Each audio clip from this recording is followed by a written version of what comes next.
2024 లేదా 25లో డిగ్రీ లేదా బీటెక్ చదివారా? సాఫ్ట్‌వేర్ జాబ్ కోసం ఎదురు చూస్తున్నారా? అయితే కోడ్ జ్ఞాన్ 100 డేస్ కోర్సులో చేరండి, జాబ్ సాధించండి. నమస్కారం అనిల్ సింగ్ గారు. నమస్తే శిరీష. సరే, ఇటు గోల్డ్ చూసినా సిల్వర్ చూసినా ఎంత ఫాస్ట్గా గోల్డ్ ప్రైస్ సిల్వర్ ప్రైస్ పెరిగాయో అంతే ఫాస్ట్గా తగ్గింది. అండ్ ఈరోజు సిల్వర్ రేట్ ఎలా ఉంది, మరి ఈ తగ్గే మూమెంట్ అనేది ఇంకెన్ని రోజుల వరకు కంటిన్యూ అయ్యే అవకాశం ఉందంటారు? ఎలా ఉండబోతుంది ఫర్దర్గా? ఇన్వెస్టర్స్ ఎలా ఆప్షన్ని చూస్ చేసుకోవాలి, కొనుక్కోవాలా వద్దా? ఓకే ఓకే ఓకే ఓకే నేను ఒక షాక్లో నుంచి చాలా మందిని బయటికి తీసుకొచ్చాను. అండ్ అదే షాక్లో అందరూ ఉండబట్టికి ఏమైందంటే అసలు ఇది నిజమా అబద్ధమా, అదేంటి, దేని గురించి మాట్లాడుతున్నాను?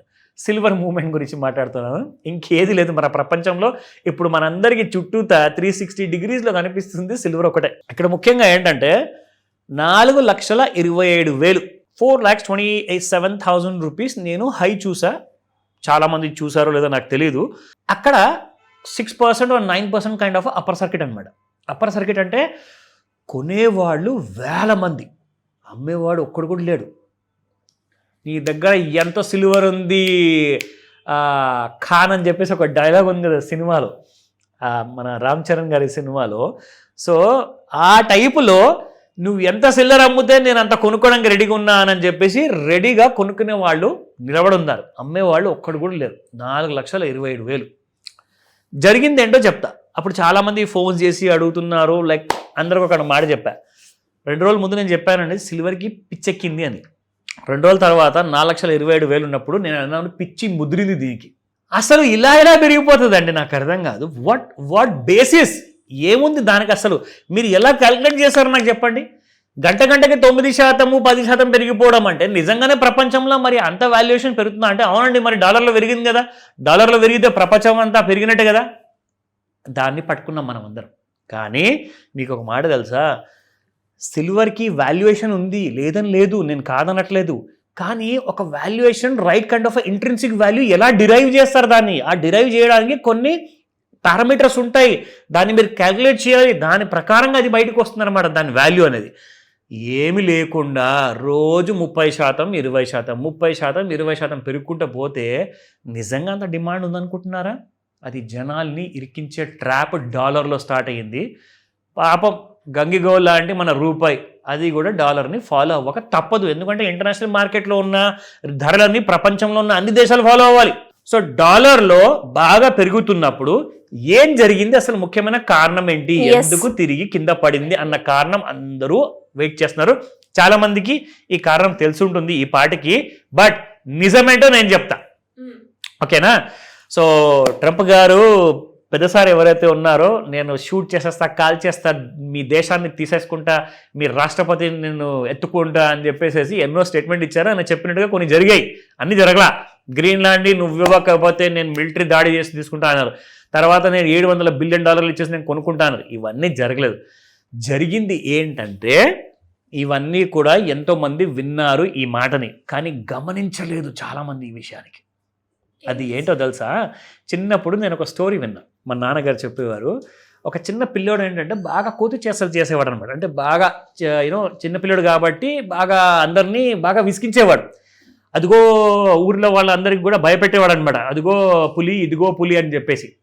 నిజంగానే జనాలందరూ అతని మాటలు నమ్మేసేసి భయపడేవారు అనమాట. అందరు చెట్టెక్కి కూర్చునేవాడు. కానీ నిజంగా ఆ టైంలో పులి రాలా.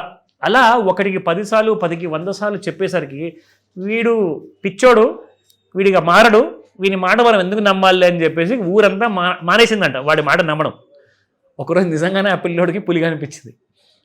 అదిగో పులి, అదిగో పులి అంటే, బాబు నీ మాట నమ్మడానికి మేము ఏం పిచ్చోళ్ళం కాదు, నీ పిచ్చి నీ దగ్గర పెట్టుకో అని చెప్పేసి అందరు పనులు చేసుకుంటుంటే పులి వచ్చి చాలామందిని తినేసిందంట. అది జరిగింది ఇప్పుడు ట్రంప్ గారి మాటకి. సో ఇప్పుడు నిజం ఏంటంటే ట్రంప్ గారికి ఫెడరల్ రిజర్వ్ చైర్మన్ గారికి ఇద్దరికి పడదు. అదేంటి, దానికి దీనికి అసలు కనెక్షన్ ఏంటి అంటారా? ఎందుకంటే ఫెడరల్ రిజర్వ్ చేతుల్లో ఉంటుంది డాలర్ ఇంట్రెస్ట్ రేట్ తగ్గించాలా పెంచాలా. లైక్ మన ఇండియాలో రిజర్వ్ బ్యాంక్ ఆఫ్ ఇండియా చేతిలో ఉంటుంది అనమాట, గవర్నర్ చేతిలో. సో ప్రతి దేశంలో ఉన్న సెంట్రల్ బ్యాంక్కి ఒక అటానమస్ పవర్స్ ఉంటాయన్నమాట. ఆయన రాష్ట్రపతిని కూడా కావాలంటే ఎదిరించవచ్చు. సో పవల్ అంటే ఆయన పేరు జిరోమ్ పవల్ అనమాట. ఆయన ఏమన్నాడంటే, మీరు ఏం చేసుకుంటారో చేసుకోండి, మీరు చెప్పినట్టుగా నేను వినా, ఎకానమీ సబ్జెక్టు నా ప్రయారిటీ, నా కోర్ సబ్జెక్ట్ అది. మీరు ఇందులోకి యాజ్ అ రాజకీయ నాయకుడిగా మీరు రాకూడదు, మీ పని మీరు చూసుకోండి అన్నాడు. ఆయన వినట్లేదు. ఆయన మాత్రం ఇంట్రెస్ట్ తగ్గించట్లేదు. ఇంట్రెస్ట్ రేట్ తగ్గించకపోతే ఏమవుతుంది అంటే డాలర్ వీక్ అవుతుంది అన్నమాట. డాలర్ వీక్ అయితే ఏమవుతుంది, గోల్డ్లో సిల్వర్లో పెట్టుబడులు పెరుగుతాయి. ఎందుకంటే డాలర్ మీ దగ్గర పెట్టుకుని దాని విలువ, ఇప్పుడు మీ దగ్గర రూపాయి ఉందండి, ఆ రూపాయితో మీరు ఏదైనా కొనుక్కోగలుగుతారా? దాని విలువ పడిపోతుంది. మీరు 100 రూపాయలు లేదా 1000 రూపాయలు పెడితేనే మీరు ఒక వస్తువు కొనొచ్చు. సో కాబట్టి రూపాయి విలువ ఇక్కడ పడిపోతే డాలర్ పడిపోతే ఏం జరిగిందంటే అందరూ కూడా మిగతా దేశాల దగ్గర డాలర్ ఉన్న వాళ్ళు ఏం చేశారంటే డాలర్ తీసుకెళ్లి చెత్తకుండలో పడేసి మనం గోల్డ్ కొనుక్కుందాం, సిల్వర్ కొనుక్కుందాం అని చెప్పి కొనడం మొదలుపెట్టారు. అక్కడి నుంచి ఏం జరిగిందంటే సడన్ గా ఇలా వీరు చెప్తే వినర్రా అని చెప్పేసి ట్రంప్ గారు ఏం చేశారంటే రాబోయే ఈ 2026 మే నెలలో జిరోమ్ పవల్ గారు దిగిపోతున్నారు. ఆయన టర్మ్ అయిపోయిందనమాట. మేలో ఆయన దిగాల్సిందే. ఇప్పుడు కొత్త గవర్నర్ రావాలి, కొత్త ఫెడ్ చైర్మన్ రావాలి. సో ఇమ్మీడియట్గా ట్రంప్ గారు అనౌన్స్ చేసేసారు, మిస్టర్ వాష్ అని చెప్పేసి ఎవరైతే ఉన్నారో ఆయనని నేను ప్రకటిస్తున్నాను అని చెప్పేసి చెప్పంగానే డాలర్ రాకెట్ స్పీడ్లో పెరిగింది. ఎందుకు అలా పెరిగింది? బికాస్ ఆ వాష్ ఎవరైతే ఉన్నారో ఆయన ట్రంప్ గారికి చాలా క్లోజు. ఇంతకు ముందుకు జార్జ్ డబ్ల్యూ బుష్ గారు సేమ్ రిపబ్లికన్ పార్టీ నుంచి ప్రెసిడెంట్ ఉన్నప్పుడు కూడా ఈయనే ఉన్నానట ఆ టైంలో కూడా. సో అదే మనిషి ఎవరైతే మనకు ఫేవర్ చేస్తాడో అతన్నే ఎప్పుడు ఫెడ్ చైర్మన్గా చేయబోతున్నారు కాబట్టి ఆటోమేటిక్గా డాలర్ పెరిగింది. కానీ ఇది నిజంగా ఇంట్రెస్ట్ రేట్స్ అలా తగ్గించేది వచ్చే మే నెలలో అండి. కానీ మార్కెట్ దడుచుకుంది, ఆ మాటకే దడుచుకుని ఇమ్మీడియట్గా సిల్వర్లో కుప్పగూలడం స్టార్ట్ అయ్యింది. అది whole story. So that is the reason ఈరోజు మీరు ఎంత ఫాలో అయ్యి చూస్తున్నారు, ఇప్పుడు కూడా కోలుకోలేకపోతున్నారు అసలు. ఈరోజు ఇప్పుడు నేను మాట్లాడుతున్నాను మీతో, ఈ వీడియో చేస్తున్నానా, 62,000 రూపాయలు మైనస్లో ఉందండి సిల్వర్.